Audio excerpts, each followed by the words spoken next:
علیہ السلام نے ان کی خاطر ان کے جانوروں کو پانی پلا دیا، پھر مڑ کر ایک سائے کی جگہ گئے اور کہنے لگے میرے پروردگار الحمدللہ وکفا والصلاة والسلام علی عباده الذین اصطفى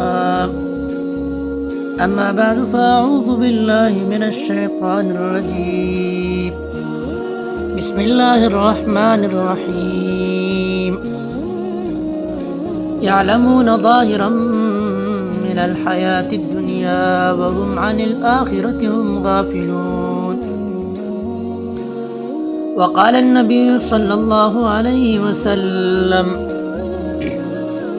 سبع يجري للعبد أجرهن من بعد موته وهو في قبره من علم علما أو كرى نهرا أو حفر بئرا أو غرس نخلا أو بنى مسجدا أو ورث مصحفا أو ترك ولدا يستغفر له بعد موته أو كما قال عليه الصلاة والسلام إن الله وملائكته يصلون على النبي يا أيها الذين آمنوا صلوا عليه وسلموا تسليما مولاي صل وسلم دائما أبدا على حبيبك خير الخلق كلهم هو الحبيب الذي ترجى شفاعته لكل حول من الأحوال مقتهم. برادران اسلام، موسم گرما اپنے عروج کو ہے اور گرمی کی شدت اپنا پورا اثر دکھا رہی ہے. گرمی سے صرف انسان ہی نہیں، اللہ کی دیگر مخلوق، جانور، پرندے اور چوپائے بھی پیاس سے مر رہے ہوتے ہیں. ایسے میں ہماری ذمہ داری بنتی ہے کہ لوگوں کے لیے پانی مہیا کریں. اس کی وجہ یہ ہے کہ دھوپ سے انسان جب بے قابو ہو جائے اور حلق پانی سے تڑپنے لگے، اس وقت چند بوند قطرے کتنی راحت پہنچاتے ہیں. اس کا اندازہ وہی انسان کر سکتا ہے جو اس کیفیت سے دوچار ہوا ہو، اور پھر اس کی نگاہوں میں پانی پلانے والی کی جو قدر و منزلت ہوتی ہے کوئی اس کا اندازہ نہیں کر سکتا. کیونکہ پانی ایک ایسی نعمت ہے جس کے بغیر انسانی زندگی کا گزارا ممکن نہیں. اگر کسی وقت آدمی کو کھانا نہ ملے وہ برداشت کر لے گا، بھوکا رہنا پڑے وہ رہ جائے گا، لیکن پانی نہ ملے تو ماہی بے آب کی طرح بے چین ہو جائے گا اور کسی نہ کسی طرح پانی کے حاصل کرنے کی پوری کوشش کرے گا. پانی دراصل انسانی حیات کے لیے ناگزیر نعمت ہے. سامعین محترم، عام طور پر لوگ اس کو کوئی زیادہ اہمیت نہیں دیتے یا اس خدمت کو کوئی بڑا اور عظیم خدمت نہیں سمجھتے، جبکہ حقیقت یہ ہے کہ پیاسوں کو پانی پلانا بھی بڑا کار ثواب ہے، اور اس پر بھی اللہ تعالیٰ نے بہت سے اجر و ثواب کے وعدے فرمائے ہیں. اور نبی علیہ السلام نے پانی پلانے کی اہمیت اور ضرورت کو اپنے مختلف ارشادات میں بیان کیا ہے. پانی پلانے کی ترغیب دی ہے اور انسانوں کو راحت پہنچانے کی تلقین فرمائی ہے. تو اس کے کتنے فوائد ہیں. حضور صلی اللہ علیہ وسلم سعد بن ابی وقاص رضی اللہ تعالیٰ عنہ نے حضور صلی اللہ علیہ وسلم سے سوال کیا فَأَيُّ الصَّدَقَةِ أَفْضَلُ قال الماء. یا رسول اللہ بتائیے تو صحیح کون سا صدقہ افضل ہے. حضور صلی اللہ علیہ وسلم نے فرمایا الماء، پانی پلانا. پانی یہ سب سے عظیم صدقہ ہے. اور سیدنا انس رضی اللہ تعالی عنہ حضور صلی اللہ علیہ وسلم کا ارشاد نقل فرماتے ہیں کہ سبع یجری للعبد اجرہن من بعد موتہ، 7 چیزیں ایسی ہیں جس کا اجر و ثواب بندے کو مرنے کے بعد قبر میں بھی پہنچتا رہتا ہے. من علم علما, کسی نے کسی کو علم سکھایا, او کرا نہرن, یا نہر کھودا, او حفر بئرن, یا کنواں کھودا, او غرس نخلن, یا درخت لگائے, او بنا مسجدن, یا مسجد تعمیر کرایا, او ورث مصحفن, یا مصحف قرآن کریم کا نسخہ اپنے پیچھے چھوڑ کر جائے, یا چھپوا کر یا کسی کو دے کر صدقہ کرے, او ترک ولدن, یا ایسی اولاد چھوڑے, یستغفر لہ بعد موتہ, اس کے مرنے کے بعد اس کے لیے مغفرت کی دعا کرے. تو یہ ایسی چیزیں ہیں جو مرنے کے بعد اس کا اجر و ثواب انسان کو برابر پھونتا رہتا ہے. میرے بھائیو, اگر ہمارے پاس استطاعت ہو تو ضرور اپنے اور اپنے فوت شدگان کی طرف سے کسی جگہ پانی کا اہتمام کر لیجئے. یقیناً اس سے بڑا کوئی بھی صدقہ جاریہ نہیں ہو سکتا, پانی پلانے سے بڑھ کر کوئی صدقہ نہیں ہے. انسان اپنی زندگی میں بہت سارے صدقات کرنا چاہتا ہے, مگر ہر قسم صدقہ سے سب سے زیادہ افضل صدقہ کسی کو پانی پلانا ہے.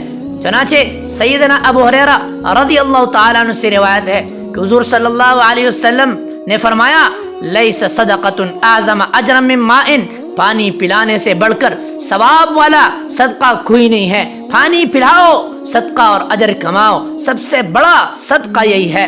اسی طرح سیدنا موسیٰ علیہ السلام کا تذکرہ قرآن میں موجود ہے کہ جب آپ علیہ السلام مدین آئے اور ایک مقام پر آرام کیا, آپ کو سخت بھوک لگی ہوئی تھی, شادی بھی نہیں ہوئی تھی, پاس قریب ایک کنویں پر لڑکیوں کو دیکھا کہ وہ اپنے جانوروں کو پانی نہیں پا رہی ہے, تو آپ آگے بڑھے, ان کے جانوروں کے لیے پانی کا انتظام فرمایا.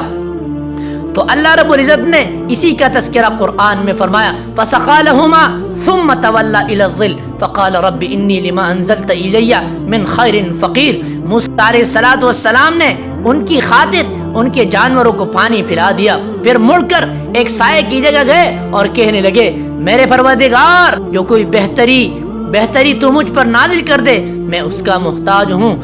اس مبارک عمل کے نتیجے میں اللہ نے جو انہیں عطا فرمایا وہ ملاحظہ کیجئے. قال انی اريد ان انکحک احدی بنتی ہاتین علی ان تأجرنی 8 حجج فإن اتممت 10 فمن عندک وما اريد ان اشق علیک ستجدنی ان شاء اللہ من الصالحین. قال ذلك بینی وبینک ایما الاجلین قضیت فلا عدوان علی واللہ علی ما نقول وکیل. کہ میں چاہتا ہوں کہ اپنے دونوں بیٹیوں میں سے ایک کا تجھ سے نکاح کر دوں, اس شرط پر کہ تو 8 برس تک میری خدمت کرے, پھر اگر تو 10 پوری کر دے تو تیری طرف سے احسان ہے, اور میں نہیں چاہتا کہ تجھے تکلیف میں ڈالوں. اگر اللہ نے چاہا تو مجھے نیک بختوں سے پائے گا. کہاں میرے اور تیرے درمیان یہ وعدہ ہو چکا, ان دونوں مدتوں میں سے جو سی پوری کر دو تو مجھ پر زیادتی نہ ہو, اور اللہ ہمارے قول پر گواہ ہے. میرے بھائیو, پانی پلانا ایک ایسا عمل ہے جس سے انسان کی روحانی بیماریوں کے ساتھ ساتھ جسمانی بیماریاں بھی بہتر ہوتی ہیں. چنانچہ علی بن حسن بن شقیق رحمۃ اللہ علیہ بیان کرتے ہیں کہ ایک شخص نے امام عبداللہ ابن مبارک رحمۃ اللہ علیہ سے اپنے زخم کے متعلق سوال کیا جو 7 سال سے اس کے گھٹنے میں تھا, جس سے خون رس رہا تھا. اس شخص نے کہا, میں کافی اطباء سے رجوع کیا لیکن افاقہ نہیں ہوا. امام صاحب رحمۃ اللہ علیہ نے کہا, اذهب فاحفر بئرا في مكاني حاجة الى الماء فاني ارجو ان ينبع هناك عين ويمسك عنك الدم. ففعل الرجل فبرئ. کسی ایسی جگہ میں کنواں کھدوا دے جہاں لوگوں کو پانی کی ضرورت ہے, مجھے امید ہے کہ ادھر پانی کا چشمہ پھوٹ نکلے گا, ادھر تیرا خون رک جائے گا. بس اس شخص نے امام صاحب کے مشورے پر عمل کیا اور اس کا خون رک گیا. میرے بھائیو, پانی پلانا باعث مغفرت بھی ہے. تو سیدنا ابو ہریرہ رضی اللہ تعالیٰ عنہ فرماتے ہیں, بیننا رجل یمشی فاشتد علیہ العطش فنزل بئرا فشرب منها ثم خرج فإذا هو بكلب يلهث يأكل الثرى من العطش فقال لقد بلغ هذا مثل الذي بلغ بي فملأ خفه ثم أمسكه بفيه ثم رقي فسقى الكلب فشكر الله له فغفر له. قالوا يا رسول الله وإن لنا في البهائم أجرا. قال في كل فی کل کبد رطبۃ اجر. یہ شخص جا رہا تھا کہ اسے سخت پیاس لگی, اس نے ایک کنویں میں اتر کر پانی پیا, پھر باہر آیا تو دیکھا کہ ایک کتا ہانپ رہا ہے, پیاس کی وجہ سے کیچڑ چاٹ رہا ہے. اس نے اپنے دل میں کہا میں بھی اس وقت ایسی ہی پیاس میں مبتلا ہیں, کہ یہ بھی اس وقت ایسی ہی پیاس میں مبتلا ہیں جیسے ابھی مجھے لگی ہوئی تھی. چنانچہ وہ کنویں میں اترا اور اپنے چمڑے کے موزے کو پانی سے بھر کر اسے اپنے منہ سے پکڑے ہوئے اوپر لایا اور کتے کو پانی پلایا. اللہ نے اس کے کام کو قبول کیا, اس کی مغفرت فرمائی.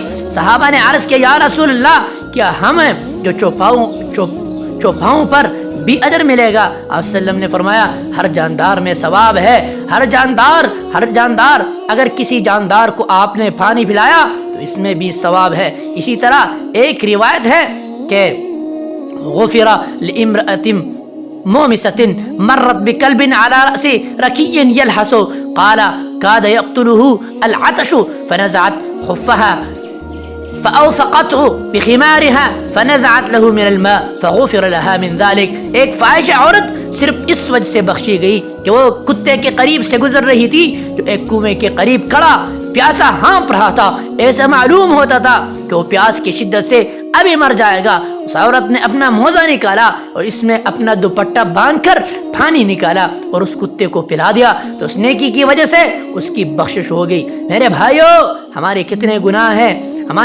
گناہ ہیں, آج آئیے اپنے گناہوں کو بخش دیجیے.